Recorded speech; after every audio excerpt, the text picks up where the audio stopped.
Oh, yes, we are live. Perfect. So, hi everyone. Welcome to Kosi Talk Show. Here today we have two wonderful speakers. My name is Nadia Dubil and I will be your host for today. So today our show is all about love and finding love after lockdown. So we're gonna have an interesting chat. What to do? What kind of strategies? How to find love if you're looking for love. So before we start and jumping into the talk, can you guys introduce yourself first, please? So Carol Ann, do you want to go first? I do, yeah. Good afternoon, I'm here from London. And yes, my name's Carol Ann, and as the writing facilitator, what I do is I support soul-driven entrepreneurs in becoming more productive with their writing. But more importantly, they experience free-flowing writing. They experience an unlocking of the writer within and getting their story written, getting their book written, because you cannot publish what isn't written. And all of this has come about through my own journey of unlocking the writer within. So I'm Carol Ann, the writing facilitator, helping you unlock the writer within. So I'm just wondering what love stories could be unlocked today. Who knows? Yeah, exactly. Today's show is all about inspiring people to find love. So let's see what's gonna happen. Thank you, Carol Ann and John. Can you please introduce yourself? Thank you. Yeah, everybody loves a good love story as well, don't they, Caroline? Yes. Well, most people. So I'm John Kenny Coaching. I am the relationship guy, and I coach successful singles who struggle with intimate relationships.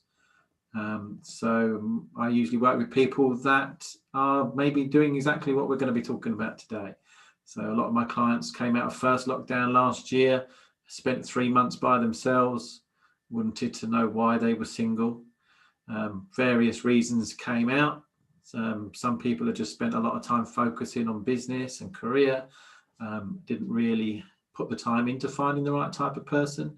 Other people had very toxic or unhealthy relationships in the past and decided that there wasn't anybody out there for them, so they decided to sort of stay single and avoid relationships at all costs. And some people just didn't really know how to connect. They never learnt when they were younger and throughout their lives how to connect at a deeper level. So they've never really allowed themselves to attach to people, and have decided that after spending some time on their own, they wanted those things to change. And that's how I help people. I help people to understand their reasonings behind the fact that they haven't found the right type of person for them, why they struggle in their relationships, and to be able to create the relationships they want moving forwards. Yes, thank you so much, John. That is so wonderful because, we are in lockdown for over a year now. The situation that we live in is completely weird and unusual, and a lot of people are coping with a lot of problems, and a lot of people don't manage to cope with that. A lot of I keep hearing that a lot of relationships are falling apart, people are breaking down, and there is like a lot of kind of bad things happening in the world, especially when it comes to in the world of love. There is like I always believe that really creating a beautiful, powerful, strong relationship is the hardest mission in the world. I don't in life, basically, I don't think there's anything harder, at least for me, just to create such a beautiful, strong bond with another person. So let's crack on with the show and see what our experts are going to show with us. So let's start from a little bit negative things, because of course there is so many bad things happening now. So let's start from John. Can you please share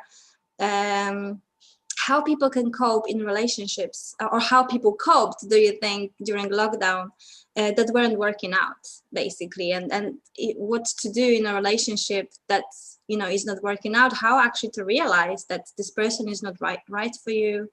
Is there like any signs? How does it work? Thank you. Yeah, I think during lockdown a lot of people spent more time together than they were used to.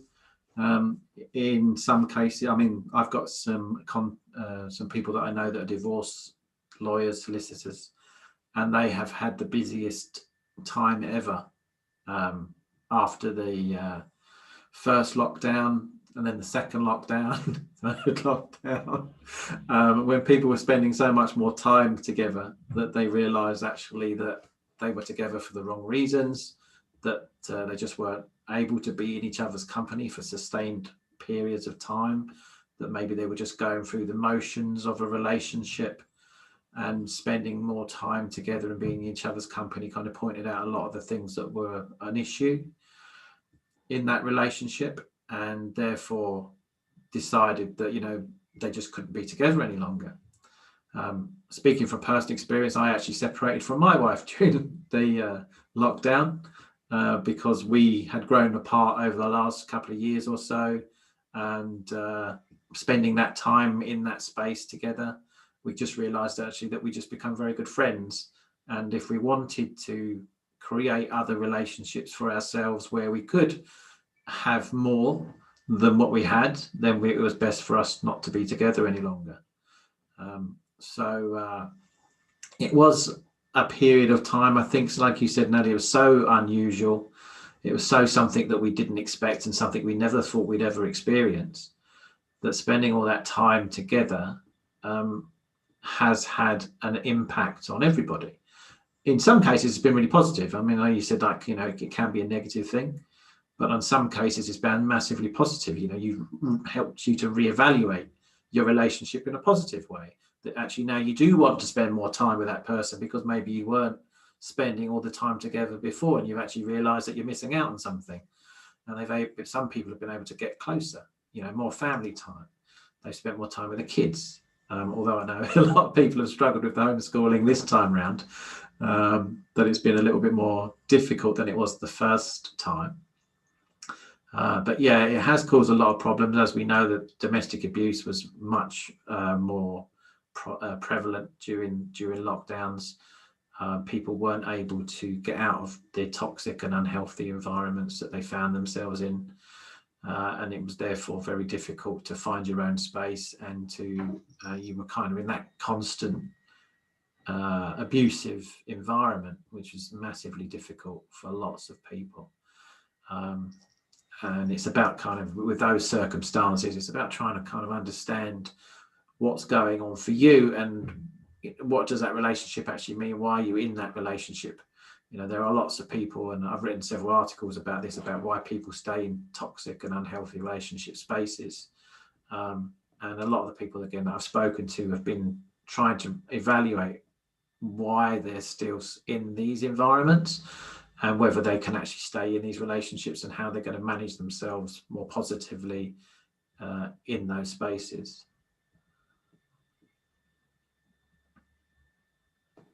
Yes, thank you so much, John. It's it's not easy, of course, to evaluate. How do you evaluate? I think we're gonna unfold that very soon. So, Carol Ann, can you please share now, basically, how do you think people can cope in relationships that are not working out or were not working out? What to do now if you are like kind of stuck with someone that you feel like it's not right for you? Because, you know, it's very limited what you can do. You cannot really go away anywhere or kind of go out even and relax. So yeah, what is your take on that, Carol? It is certainly a period of time that has literally brought everything up, and I really believe that's what this period of time has been about, and it has really made us look at ourselves, take time, because, you know, if you're in that space where something has become so difficult, then it needs looking at, and it's being able to find those tools so that you can look at yourself, look at, well, what's going on for me, but be able to communicate in such a way that doesn't make things worse, because it's so easy to point the finger and say, oh, it's all your fault, and you did this to me, or you're doing that to me, which just fires it all up. It's being able to look at yourself and know what you want, how is it impacting you? And then being able to talk from there, being able to find the language that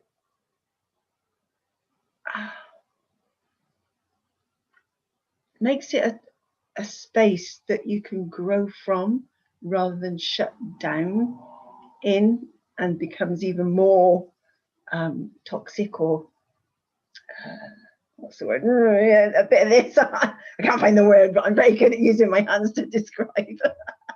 and this is the key, is understanding your partner's communication, because they might be communicating to you in a way that you're not actually getting.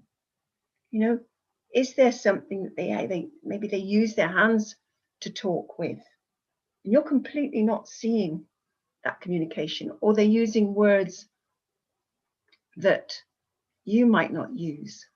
You know, maybe they're visual and they're saying, well, I don't see what you're talking about, and I can't get the picture. And you're saying, but I'm feeling this, and I'm not feeling comfortable.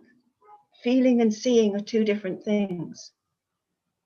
So again, it's being able to sit and understand the communication, hear the words, hear the language that's going on, and really get real. What actually is going on right now for you? Because maybe there's you're sort of putting a filter over it. You know, you're thinking, oh well, he'll be all right, he'll be all right. Well, actually, that's not helping, because no, it's not all right. If you're not comfortable, if you're not happy, then something isn't working. It's not right and it's not wrong. It's not working. Again, change the language around it. It's not working for you.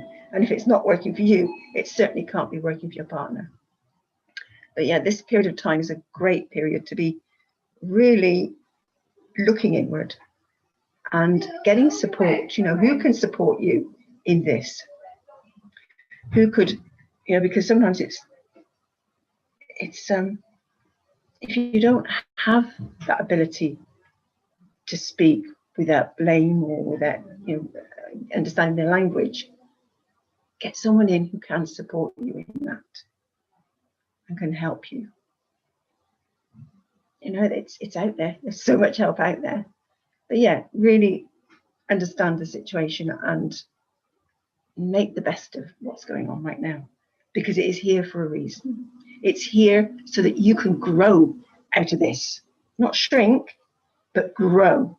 This is a great opportunity for us all to grow as human beings and have the best relationships we possibly can with ourselves and ultimately with other people. So, yeah. Beautiful. Thank you so much. Of course, it's all about focusing on yourself. It's so important. And it's this time, it's like we will never get such, actually, a lot of, we have so much time at the moment in the lockdown, basically, to look after ourselves, to change, to learn, to educate, to evolve. Because, you know, everything is shut and we're actually being paid. A lot of people are being paid just for sitting at home, basically, and being on furlough or something. So it's like being paid for just sitting at home. And that's, you know, a lot of people are using this time to evolve, but are you as well? That's very, very important. So I think I like what John mentioned before about evaluation. I think it's very, very important to actually learn. I think there's, sorry, there's something, can I just add in? Of course, go for it. You asked something about how to find space, because something's just come to me in terms of that speaking up. If you need space, and yes, you can't maybe get out, but you can go out for a walk. Go out for a walk, you know, claim time for yourself and the space that you need. You know, that's something, because you do, that was a question I just only remembered you asked as part of what you were asking me, Nadia. Yes, exactly. Of course, it's so important to get out of the negative environments, find time for yourself. So important, because that's when you are in negative environment, you cannot really relax and focus. You cannot reflect. You cannot really work out what do you want. So John, I'm gonna ask you now, and we're gonna move on. Like, how can we evaluate if the relationship is working for us? How can we realize if something is someone or something the relation is good for us and isn't, and how to realize what do we want in a relationship? Thank you. Yeah, that's a very good question. Just to point out that Carol Ann made earlier on about, actually, if you're not happy in your relationship, then your partner can't be. I think in some cases your partner can be, because your partner is happy the way things are. Because you get together in relationships for a certain reason, and therefore if you might realize that the relationship might not be working, but actually it still might be exactly what your partner has decided they wanted from the very start. So although it may not be the best relationship, it may be something that they're still very comfortable with, and they still want that dynamic to play out as it is. And that could be something that you'll need to kind of consider if you're trying to change the dynamics of your relationships, that you might meet some resistance in that, because the other person might be very comfortable that the relationship is exactly as they've always wanted it to be, and the way that it is how they want it to stay. So it's just to be mindful of that when you want to put changes in place, that the other person might not be on board to follow through those changes. And I guess that's also one of those things which shows that your relationship probably isn't right for you. So if you do some searching on yourself and you say, actually, what do I really want from a relationship? And I think that's a massive question that most people don't ever ask. They don't really have a list or an idea about what they really want from someone. And sometimes that can be quite superficial or not really deep and meaningful enough for them to actually get their needs met anyway. A lot of people know what they don't want in a relationship, and they could probably write a massive list about what that is. But most of us don't actually really sit down and think, actually, what do I really want from somebody? And if you do come to those kind of ideas that this relationship that you're in now, or the relationships you've had in the past aren't meeting those want lists, then that's a sign that obviously those relationships aren't right for you. And you're never going to feel completely fulfilled or happy with that relationship if you're not actually with somebody that meets a lot of those needs or wants for you. I think if you're in a relationship at the moment and you're finding that it's quite stressful, that actually you don't really enjoy being in the other person's company, that they seem to be maybe lots more kind of problems coming to the surface than they're used to. If you find that maybe your partner is constantly on your mind, but not for the right reasons. So, maybe you feel like you're treading on eggshells. Maybe you're worrying about what you're doing because you don't know how they're going to react. Maybe you're just kind of feeling a bit flat. And when you try and talk to your partner about these types of things, they're not really there to help you to work through those types of things. There's some clear signs that actually maybe you're recognizing that the relationship you're in isn't the right one for you. And maybe actually upon reflection, if you look back at the relationships you've had in the past before sort of lockdown happened, if you're kind of single at the moment, then again, look back on what those relationships were like. Why didn't they work out? What was your role? I think is a massively important thing to figure out as well, because we were like Carol Ann said earlier on, it's very good to blame someone. Well, you do this and you do that, but actually, what are you doing? Why are you in that relationship in the first place? So what are your kind of attachment to people? What is your relationship pattern like? What do you believe about relationships? Why are you attracting those types of people into your life in the first place? And what are you attracted to? I think, being in this space that we've got at the moment, if you are on your own, is a really good time for you just to think about, okay, so what do I do that brings these types of relationships into my life? What is it about me that allows these types of things to happen? And therefore you can kind of figure out why these relationships may not have worked in the past. But actually figuring out if you're in a relationship at the moment, what's your role? What are you doing? I'm completely aware of the role I played in my marriage that made it not work. It was not about sort of blaming my wife for any of the problems, because we got together at a time where we were both in the right space to be together in that space. But after 7 years, it was something that was never gonna, it wasn't the right space for us 7 years later.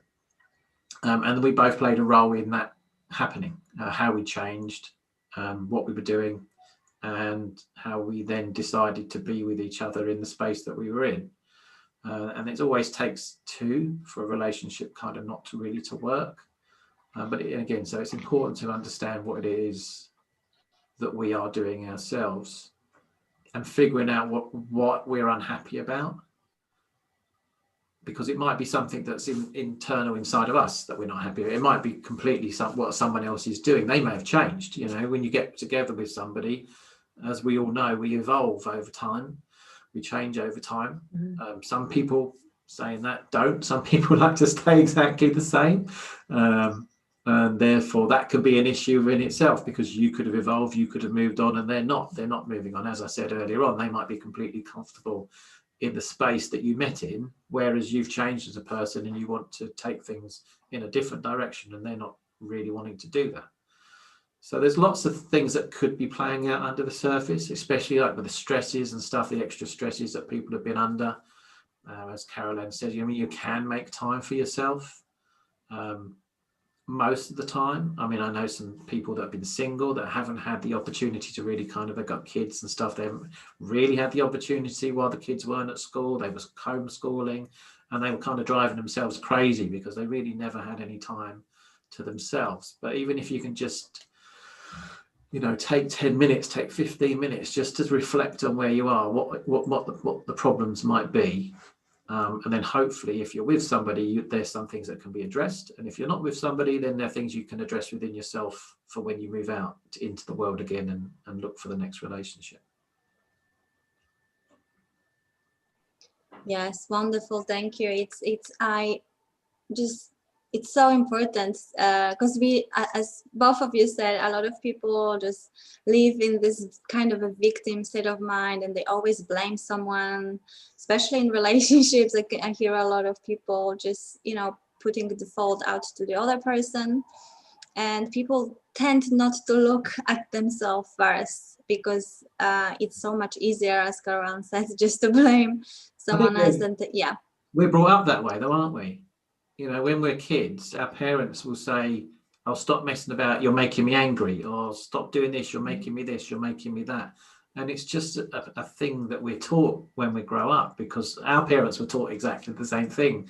It's giving responsibility. You need to stop what you're doing because I feel a certain way. But then rather than saying, okay, why do I feel a certain way because of what you're doing? It's, you need to stop what you're doing because you're making me feel this. Rather than saying, why am I feeling this in the first place?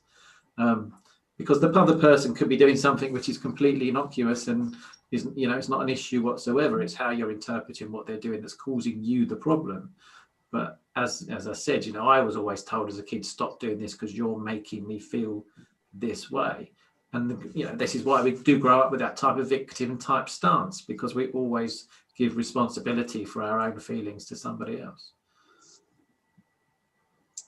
Yes, exactly. Yeah, the world that we grow up in is just so disempowering. We are not taught how to look within ourselves, but everything is on the outside of us. So thank you, John. Amazing. I really love what you said. And Carol Ann, what's your take on that? How people can evaluate if someone is right or wrong for them, and what to do basically if things are not working out? Right or wrong for you? What case of is the relationship working out? Is this person the person I am meant to be with right now? That's something I've sort of come to change my thinking on, because that person may be the person to be with until this moment in time, because there was something that you got from the relationship. There was something to learn from the relationship, and something that could shift or change so that you could grow. And it's recognizing that. And yes, we can then grow apart, because if you do start to grow, it may be that you've then come to a point where that person is no longer the person that needs to be in your life anymore. And it's being able to recognize that. I know that, I mean, my own marriage, we decided to part company about just before our 24th wedding anniversary. It's got to 24 years. We had been sort of, I think, clinging to it for longer than we needed to, or could have done, or was healthy to.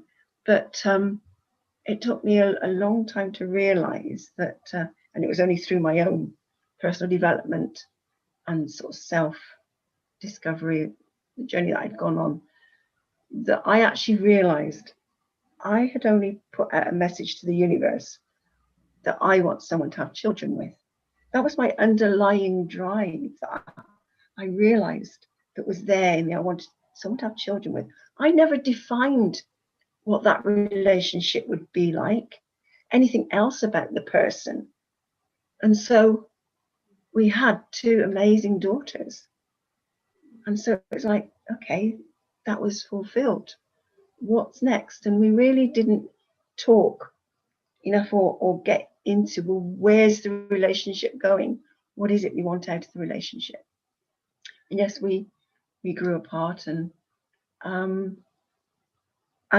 know he always used to say to me, "You're too ambitious for me." And I used to think, well, what do you mean? What do you mean? But yes, I was there was always something more that we could do. You know, I wasn't happy to just be and say where we were. You know, there's always somewhere else, something more that we could do. And I know that I supported him in his role in the job that he was in, to get promoted, to take the exams he needed to, and to move on, because that was how I'd been brought up. You know, you better yourself, you progress, you know. But also, as I used to say to him when he used to complain about some of the things that the bosses were doing, I said, well, you can't complain about it until you're in there. You need to get up to that level, and then you can do something about it, you know. But I know it just,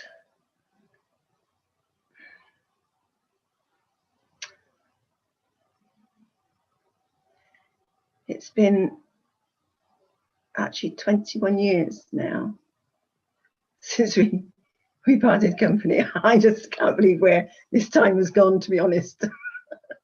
And I know I often reflect back and think, well, if I'd known all that I know now, this work, could we have stayed together?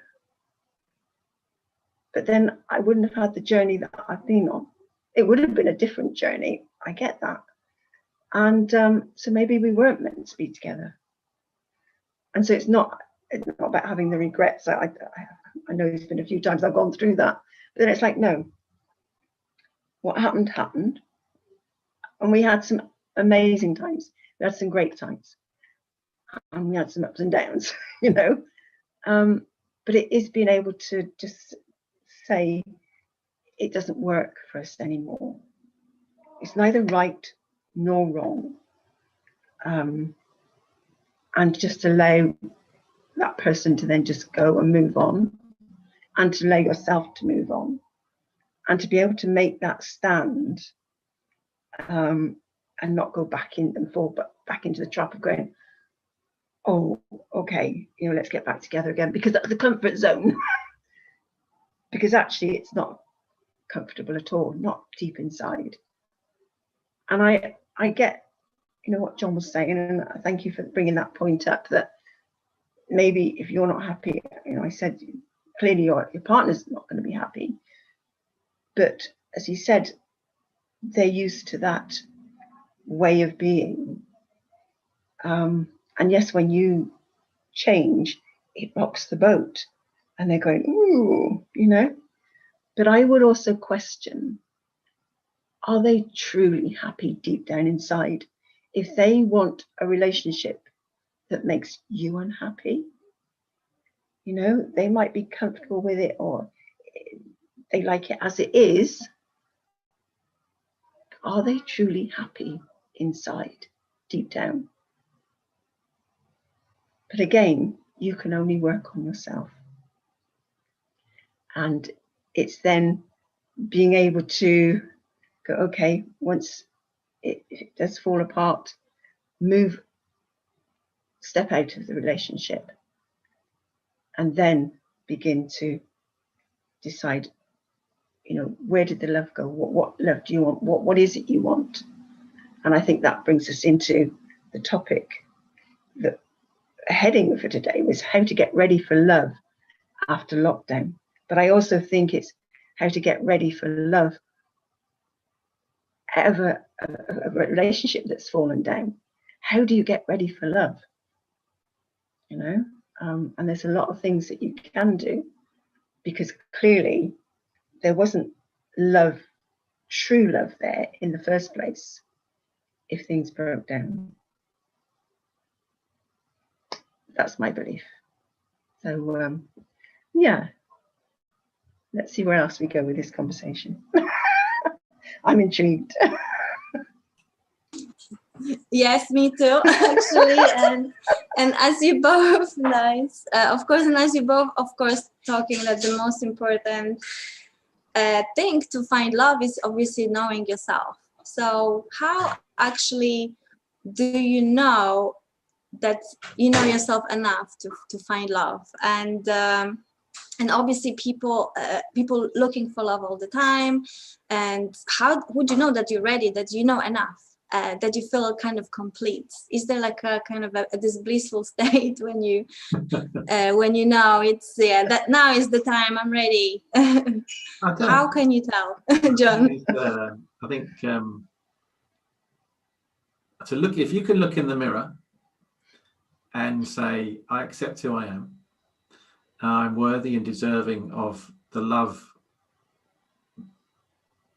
that I can get in my life, because I'm now in a space where I can offer that to myself, then I think you're pretty much there. I mean, I know there's going to be kind of ups and downs on that. I mean, not everybody can be that concrete in themselves. It does take a lot of work to get yourself to a space where you go, do you know what? Yep, I know exactly what I want. I know exactly who I am. And I'm going to go out and get that for myself. So I think there's, as Nadia's kind of intimated a few times, you know, it is about the relationship you have with you, which is the key to being able to have the relationships with people outside, externally, that you want.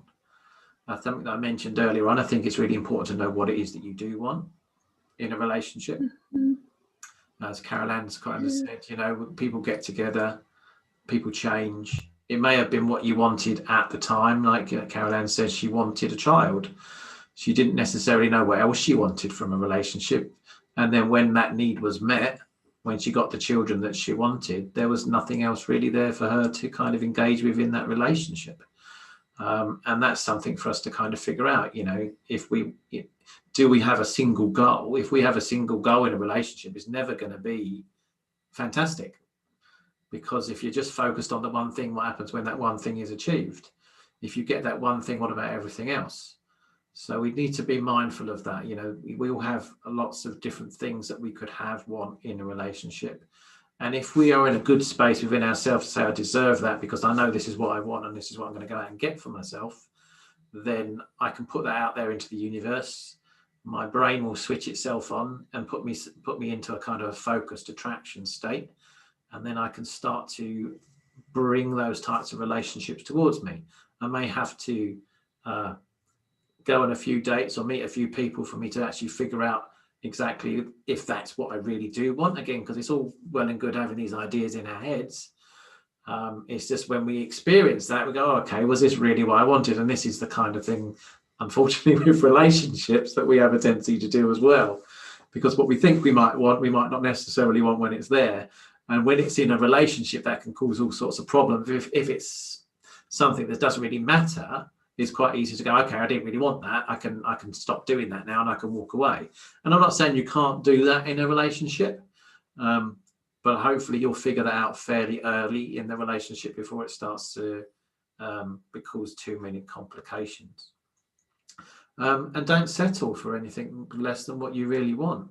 If you want the type of relationship in your life that's going to make you happy and fulfilled, it's going to meet a lot of your needs, then don't settle for anything less than that. And I think that's the problem that most of us sort of encounter, is that we'll maybe accept something that's not quite what we really want it to be. And again, we sort of touched on this stuff from childhood, relationship experiences, relationship beliefs. If I was growing up in a household where, say for instance, my parents gave me 30% of the love that I really wanted, really needed, there's a 70% missing from what I got. But actually, then if I meet someone who then gives me 50% of that, that's like almost double what I've ever had. So that might feel fantastic and that might feel amazing for a short period of time, but actually there's still 50% missing from what I could really have. And although it's difficult maybe to find 100% of what we really want, we still maybe have 40-50% of what we could have that's not there. And that's why it's really important to kind of raise our own level of expectation, raise our own level of actually what we really want, to be really kind of clued into what it is that we're looking for, so that we actually go, you know what, I do deserve. I deserve at least 80% of love. I deserve at least 80% of what I want. And maybe I could, depending on how fundamental that other 20% is, I could maybe work with that. But actually, if I'm used to 20-30% and then I accept someone who's just offering me 40-50%, again, I'm still never going to be completely happy, because I've still got a lot missing from that relationship. So it is to be a little bit more single-minded and say, okay, and then again, this is not about being perfection. This is not about having high expectations. This is just knowing yourself and what's going to make you happy. And that you don't settle for less, because if you're going to settle for less from someone else, how does that reflect on you? How do you see yourself when you go, oh, do you know what? That's all right. It's good enough. But it's never going to be good enough if that's the way that you're looking at the relationship. I could go into all of this chemical love and sustained love as well. When we meet and all the chemicals and hormones kick off, again, we get blinded by the chemicals because our brain's just saying, oh, you need to kind of connect with this person because you need to have children, or you need to connect with this person because our chemicals, our hormones are telling us to do that. That doesn't last very long, somewhere in the region of sort of 18 months to 7 years before those chemicals get switched off. And then you're kind of left in this space where you're not driven to really want to be with that person anymore. And then it depends then how much of a layer you've built up within that relationship to whether the real love there is enough to sustain it. And in some cases it won't be. So we also need to be very careful that when we first start dating people, when we first start seeing people, is to make a distinction between, I know that there's a chemical reaction going on within my brain at the moment, which is sending messages to me, which is telling me that I need to be connected with this person. But am I connected with this person for the right reasons? Is there enough under the layers of all of that when my hormones start to change, is there going to be enough for this relationship for it to be sustainable? So there's lots of different questions that we can ask ourselves, lots of different states that we can put ourselves in, lots of things we can do to prepare ourselves for having a relationship, such as, again, understanding what our attachments might be, whether we've got secure or insecure attachments, how our relational patterns are. So what have we figured out for ourselves about how relationships work? And am I following a specific pattern which is not good for me? Or is it that I follow a relationship pattern that is good for me, but actually I've just never been able to find the right person that fits into that? And do I have specific relational beliefs? Do I believe that relationships are unsustainable? Do I believe that they're unreliable? Do I believe that love doesn't last very long? And again, how does that influence my choices moving on? When I start to meet people, am I focused on the wrong type of thing? So does my brain say, well, this is what you've always had, this is what you know, this is what we're going to go for again? And if that is, you'll find yourself just repeating the same types of relationships over and over again. So again, if you've got something that's going on for you at a subconscious level, which is not going to get you what you want, those things really need to be addressed as well.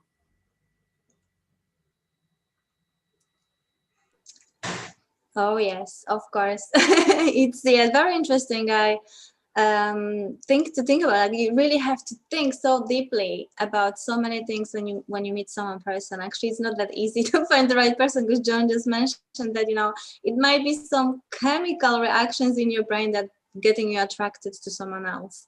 That's why knowing yourself is so important. And I know it even from my own experience. If I really didn't know what I want, I would always be with someone who's not right for me. Mm-hmm. And as soon as I know what I want, everything changes always. Yeah, so, that's it. Because I was the same. I did exactly. I did the don't want list. I always had a don't want list. I don't want this. I don't want that. From my early experiences of relationships, from my parents through to my teenage years, then my first kind of serious relationship when I was about 19. All of that informed my don't want list. So I went around for the next 20 years, actually, even up until today, to a certain degree, going through looking at what my don't want list was. And all I kept attracting were people that were on my don't want list, because that's all I was ever looking for. Everything I was looking for reflected in the things I didn't want. And it was only kind of now that the last few years I thought, actually, what do I want? Because I've always focused on everything that I didn't want to happen again. So all I kept finding was everything that I didn't want to happen. And that's the way that your brain the focus that's going on inside your brain can make you choose things that actually aren't really that good for you. yes, exactly, guys. So focus on really, yeah. I know it.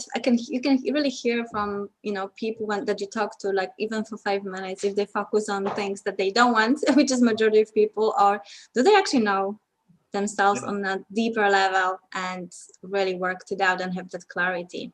So yeah, Carol, can you share your experience, your wisdom on that topic? Basically, when are we ready for love? What's the signs? That was the question, I think. Something like that. Yeah, just share whatever you want regarding love.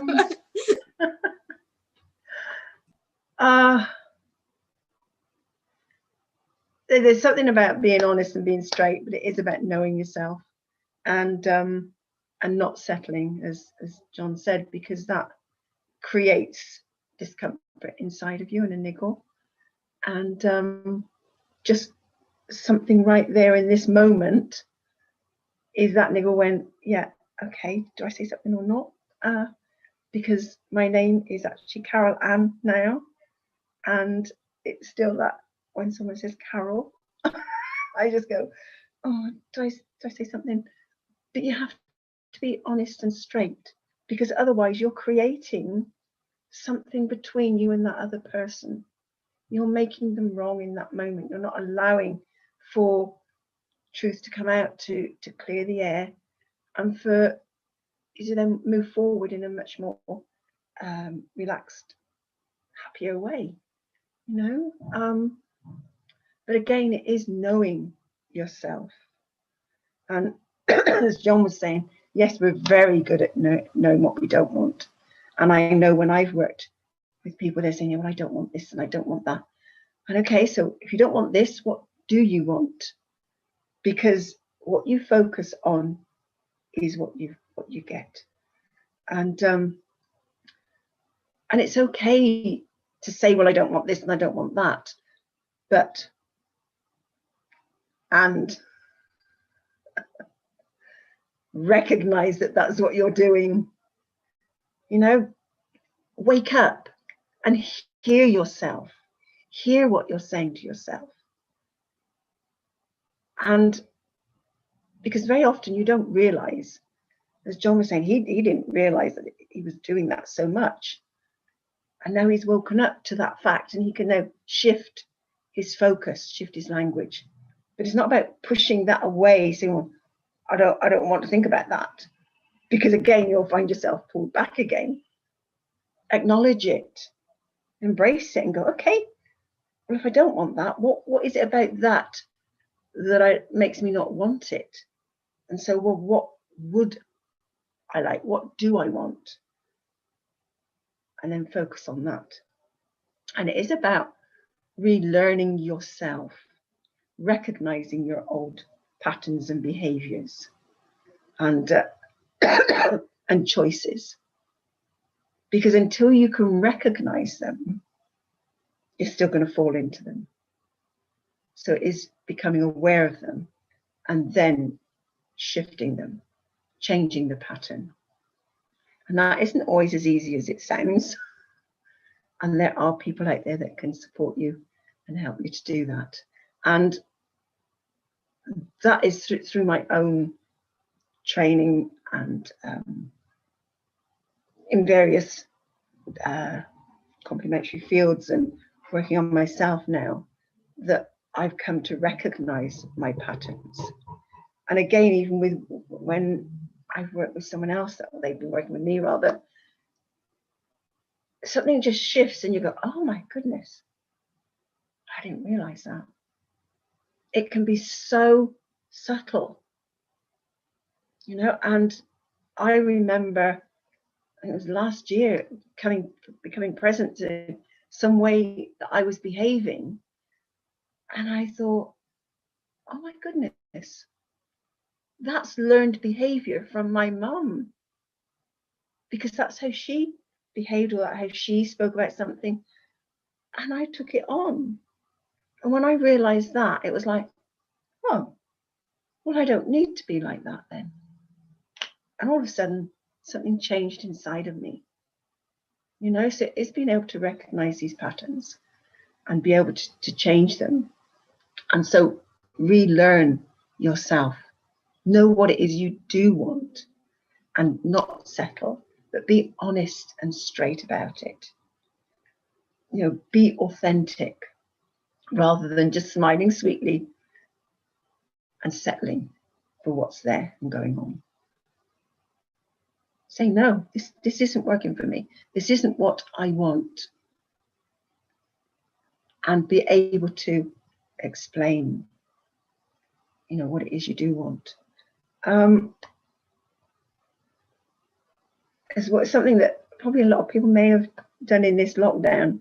You got right into work, but even when you're not in lockdown, you get busy when something's not working. Maybe you get so busy in your job or busy with other things, you don't actually make time to let love in, or for that relationship to thrive in a loving way. And I know that I got very busy in my career as I had then as a teacher, and I wasn't really aware of it. When I think back, yes, my mind was always there, planning lessons, what am I going to do with this class, that class, or, you know, with the department, that I thought I was giving focus and attention to everyone in the family. But I realized that I wasn't giving as much as I could. I wasn't giving them as much space as I could. And we certainly didn't make space and time. And I think it is about being able to create space for someone else to come in and be a part of that moment in time with you. Because it's so easy to get wrapped up and busy. And something else is also get to know what you're passionate about. Because it's easy to get wrapped up in someone else's passions and then get pulled into that. You know, it's not really yours, but you're doing that because it's what they like. Again, that comes down to what John's saying, you know, you're settling for something that isn't actually you. So really get to know you. What are you passionate about? What do you really care about? And then give time for you to focus on that, but also create that space for love to come in. Took me a long time after we separated and divorced for me to even think about letting somebody else in. And then when I got to a point where, well, maybe I could, I started to realize all the barriers I was putting up. And I remember drawing a picture, you know, doing a vision board picture and writing things out, how I wanted the relationship to be. And the cornerstone was it had to be my best friend. And you know what? A few years later, I realized I had not defined what a friendship was. So how could even that happen? Do you know what I mean? It's like, see the games we play with ourselves to stop something. So it's okay. Just wake up to it, play with it, and transform it. But create that space and say, this is what I want, and go for it. Because actually, you are worth it. And I think maybe what I'm getting present to is really looking at worthiness, self-worth, self-esteem. And as John said at the beginning, being able to look yourself in the mirror, see you and love you for everything that's there. And forgive anything that might have gone on in the past. Forgive your role in whatever happened. Forgive the other person and just let it go. So you can move on with joy and happiness and excitement, because it's an adventure. I love adventures. Do you like adventures? I do. And it is a bit of a mystery, you know, so love is the mystery. There's a mystery there. So it's the love of adventure. I love the Enid Blyton books. I love those. And I used to love the like the Famous Five. And then there was the Castle of Adventure, the Ship of Adventure, the Island of Adventure. So I've actually now created the Business of Adventure, because I'm exploring business. And what's that? But how about the love of adventure? There's a mystery there. Let's solve it. Yeah.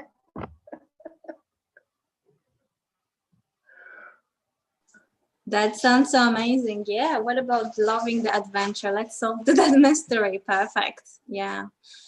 All the mystery of love, actually. What is love? What is relation? Yeah, it's there's so many layers, so many processes, so many answers, right? So maybe let's talk about maybe give an advice maybe to people who are alone. Basically, they're looking for love. Basically, they really want to get someone now, and they've been obviously sitting at home all this time for a long time now, and maybe they kind of don't feel comfortable getting out there, even speaking to someone. So how they can prepare? How can you prepare yourself just to really meet someone right for you? Meet that, give good impression on that person. So what would you advise to people who are don't have great social skills? Maybe they're not used to social contact anymore. It's so common, such a common problem now. So John, what are your thoughts? What can you advise to these people? That's a good point. I think there are going to be a lot of people that have just got out of the habit of being social. It's been such a long time maybe since we were able to interact with lots of different people that weren't on Zoom like we are today. When we had the opportunity to actually be in someone else's company and be in other people's energy. And I think that's fundamental to kind of that relationship thing, to be in someone else's space. It's not just about who they are and what they look like and what they do, and it's how you feel when you're with them. And again, moving on from the cups of coffee in the park type thing, which I know a lot of people have been restricted to, where do you take the next level of your relationship? But I think it comes back to all of this. If you want to be ready to have this relationship, you need to know what that relationship looks like. Even what Carol Ann said about friendship, it's defining it for yourself. If I want a friend, I want them to be this, this, and this, and this. I want to be able to have that space with this person. I want us to have these common interests. I'm happy to support them in their separate interests, as long as we've got these common interests, and they're happy to support them in mine as well. But do we have enough in common?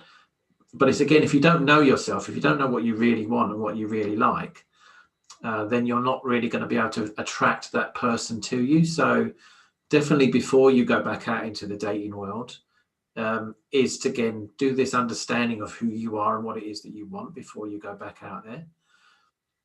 so that the energy that you're putting out there attracts somebody into your life that fits on that level. And if they don't fit on that level, it's okay for you to say, this doesn't work for me. It's okay for you to walk away if it's not the right thing for you. You're not responsible for how the other person might feel about that. So if you go on a few dates with somebody, or even if you're seeing them for a few months or whatever, and then you realize this actually isn't really working for me, it's okay for you to say, this isn't working for me. You don't owe anybody anything generally at that point. You've not, you don't need to be different for them. And when I talk to my clients about going back out into the dating world, or when they're ready to kind of go and start meeting people, it's about being authentic. It's not about putting on an impression for somebody. It's not about playing a game. It's not about putting on your best face and not letting them see. I mean, obviously, you don't want to let them see all of you in one go, and you never will be able to see them all in one go, because there's so many facets to who you are as a person. But don't try and impress them. Go out into the world, be yourself. Again, this will help you with this idea of social anxiety. If you get social anxiety, it's about being confident in who you are, accepting who you are, and saying, this is who I am. If you don't like it, that's okay. I'm not going to take it personally. It's not rejection. It's not something I need to get upset about. It's actually, if you don't accept me for who I am, then I don't really want you in my life. And if you go out there putting yourself out there, and again, we come sort of this back to this idea of vulnerability. You can feel quite unsafe putting the real you out there because of fear of rejection and people not really taking to you. And that can be a bridge that we need to kind of overcome. But again, that comes down to how you see yourself and whether you're comfortable with who you are. So really working on that side of self-acceptance, self-worth, self-deserving is really important. So that when you go out there, you can say, okay, I know who I am. I know what I want. I know that I can have something in my life which is really good. And then putting that out there, going out into the world and saying, this is what I want. If you like it as well, come find it, and we can attract each other. And again, if you put that out there, you'll attract the people to you that want that for themselves. If I go out and I'm thinking, okay, how do I impress someone? How do I make this person like me? I'm going to put on some kind of mask, some kind of facade. And that person is then going to like the thing that you're pretending to be, or that you're trying to be. And then a few months down the line, when you start to show who you really are, they might say, who's this? You're not the person I met. And then you might feel rejected, because actually at that point you're trying to show them who you really are, and they're going, but you're not the person that you pretended to be when we first met. So don't pretend to be anybody else but yourself. So that if you're with somebody, you know that they want to be with you because you are being yourself. And if you don't do that, then you further down the line, you're going to find yourself in a few situations, because they're going to be picking up on the energy that you're giving off. They're going to be attracted to the energy that you're giving off. And if there's a falsehood to that energy, then they're going to be liking you for the wrong reasons. And again, you're going to be letting them in for the wrong reasons. You're going to be letting them in because they like what they see. They like the person that you're pretending to be. They like the mask that you're wearing, but they're actually not getting to know you. And I'm not going to, as I said right at the start, it's not like putting yourself out there on the line, because if someone really puts all their stuff on the line to start with, I'd run a mile anyway. Because if someone feels that they have the need to put all of themselves out there, then I would suggest that there's something not quite right with that. So it's not about just laying all your cards on the table, but it's about being yourself. It's about, who am I?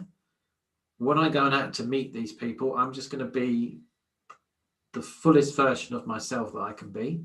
And I know that if that works, then this person is attracted to who I really am. And again, if we're congruent and we're authentic, then we'll also pick up from somebody else if they're being the same way. If we're in that space, we'll generally notice if someone is not in that space. So if we pick up on some, we'll be aware of the fact that maybe they're not being real with us. And then we can say, okay, if they need to put on some kind of facade with me, maybe they're not really the person that they're pretending to be. And maybe I'll give them a couple of dates to kind of iron that out a little bit, but maybe I won't. Maybe I'd say, yeah, okay, this person just isn't the right person for me, because then they're trying to be something that I don't want them to be. So yeah, it's, again, it all comes back to that kind of knowing yourself, working on your idea of who you are, understanding why perhaps you've had relationships that haven't worked in the first place in the past, knowing what your relational patterns are, and then going out there and just being you. And again, that hopefully again will sort of, if we are struggling with getting back out into the world and meeting people socially again, if I'm confident in my own space, then that's not going to be a problem, because you're just going to say, this is who I am, here I am, see me for who I am, and if you like it, you do, and if you don't, then no problem, let's move on.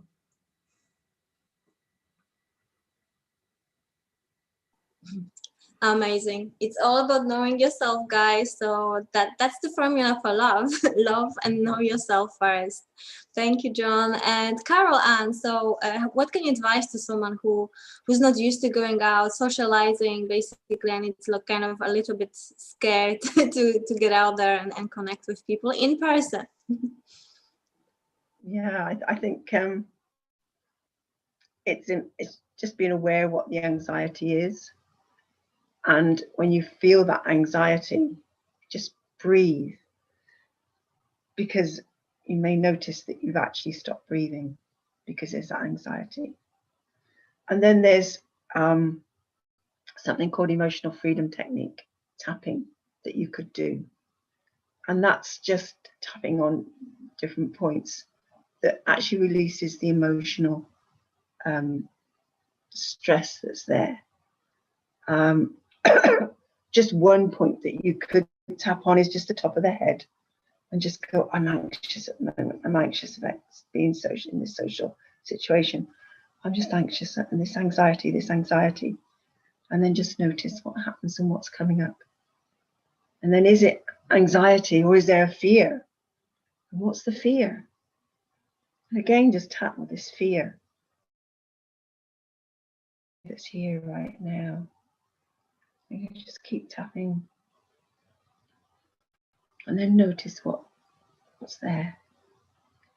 And maybe you feel more relaxed. Maybe there's well, actually, it's only a story I'm telling myself. Is it actually true?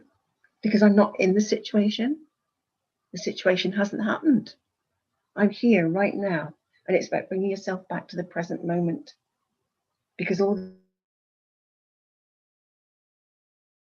the situation, making a story about it, that's then creating all this anxiety. It hasn't happened.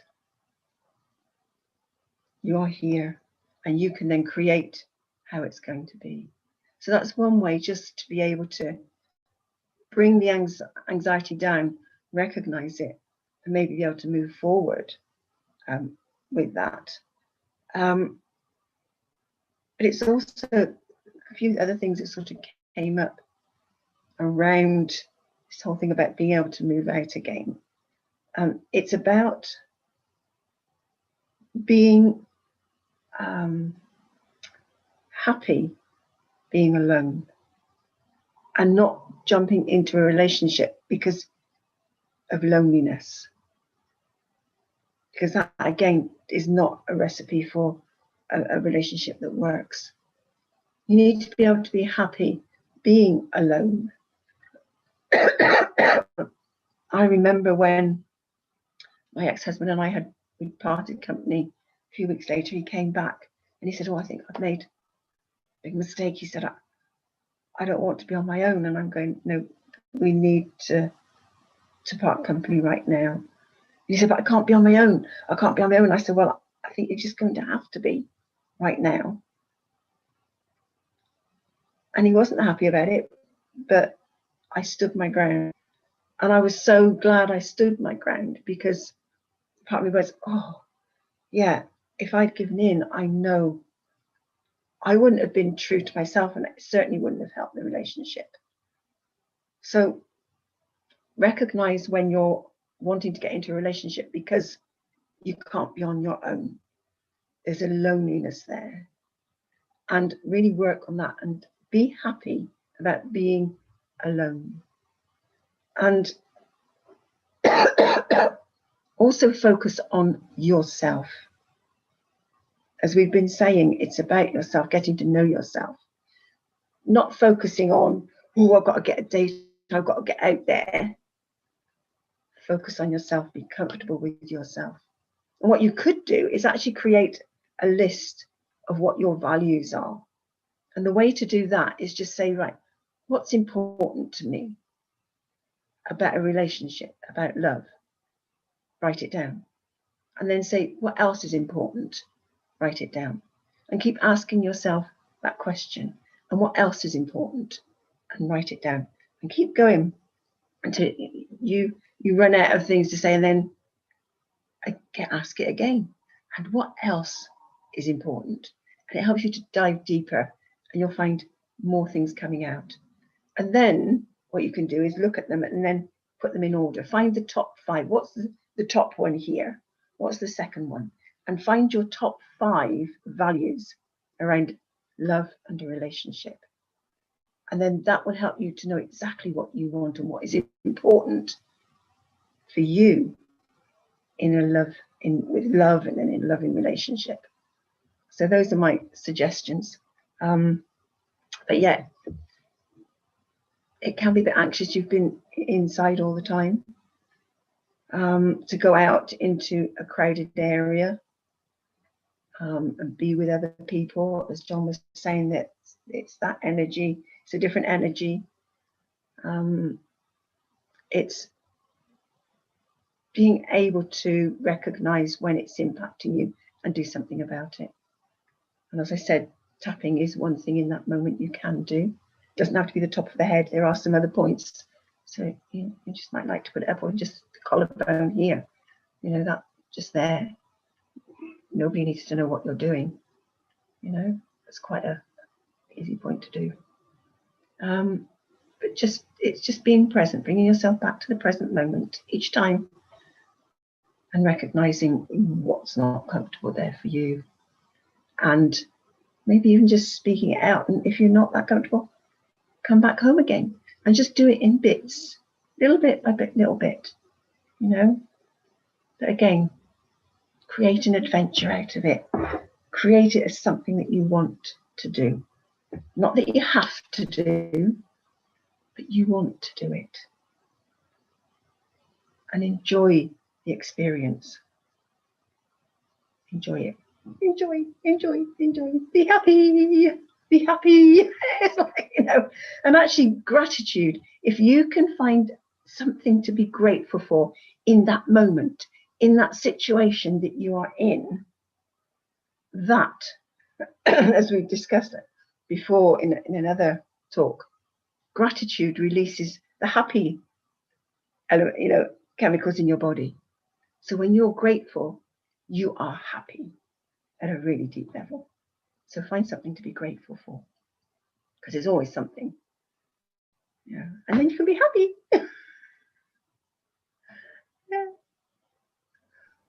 Yeah, wonderful. Actually, I call this values actually heart qualities. It's from HeartMath Institute. It's so important.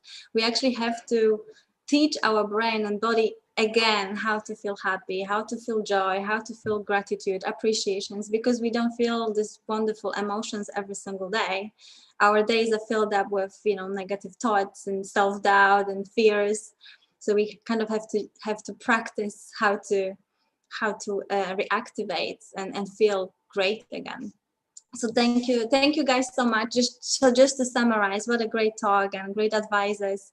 So John, can you what are your last words of wisdom basically, and what would you advise people on how to find some love basically in lockdown, or after lockdown, or during lockdown, because we're still in there? With just last words. Thank you. Yeah, I think it's just get yourself ready, get yourself in the right space to get out there again. Again, if there are things that you recognize that you've struggled with in the past as far as relationships are concerned, is to really understand what those might be. to understand what it is that you want from your next relationship. So when you go out there, you're actually focusing on the right type of things and not everything that you don't want. And to know that you're good enough, that you know, for whatever you want, you're allowed to have that. That if there is there's a kind of resistance sometimes to allowing what we want. And again, that's something for us to be aware of. And that will all again come down to what you think about yourself and your past relationships and how that's affected your confidence, etc. But just to know that you can actually have what you want and you're not going to settle for anything less than that as you go back out into the world. And that hopefully will give you that self-confidence that you need just to be congruent, to be authentic, and to go out into the dating world again and find the love that you've really been looking for. Something that's going to be happy, fulfilling, because when it comes down to it, love can be easy. Relationships can be easy. They don't always have to be tough. They don't always have to be something that needs to be worked at if you go out there with the right mindset, in the right space to find the right person. Yes, amazing. So guys, focus on what you want and you will attract this wonderful, easy relationship. Right, Carol, and what are your last words of wisdom? Thank you. Just very simply, embrace the real you. Love the real you. And also get ready to accept someone else as they are. Recognize if you're trying to change them. Accept them for who they are. So love yourself and love them. Because actually, if you love yourself, you then give permission for other people to love you. If you embrace the real you, you give permission for other people to embrace the real you. So embrace the real you, and also be prepared to accept other people as they are. And someone else who's wanting to come into your life, accept them for who they are. And just see where it goes. Just be open to the adventure. Be curious. Be curious. Don't set, well, it's got to be like this or it's got to be like that. There's more intention. This is how I like it to be. This is what I want. But be curious. How can we make this work? Be curious and love the adventure. Yeah. Okay. Wonderful. Thank you, guys. It was such a great talk. So thank you so much. And thank you everyone for watching. So this is the end. And so guys, remember, love yourself, accept other people, know what you want. So many great advices. So if you haven't watched the whole talk, just watch the replay. And we're running Kosi Talk Show every day from Monday to Friday at 1 p.m. So I'll see you on Monday, and everyone take care and have a wonderful weekend. Bye. Thank you. Bye.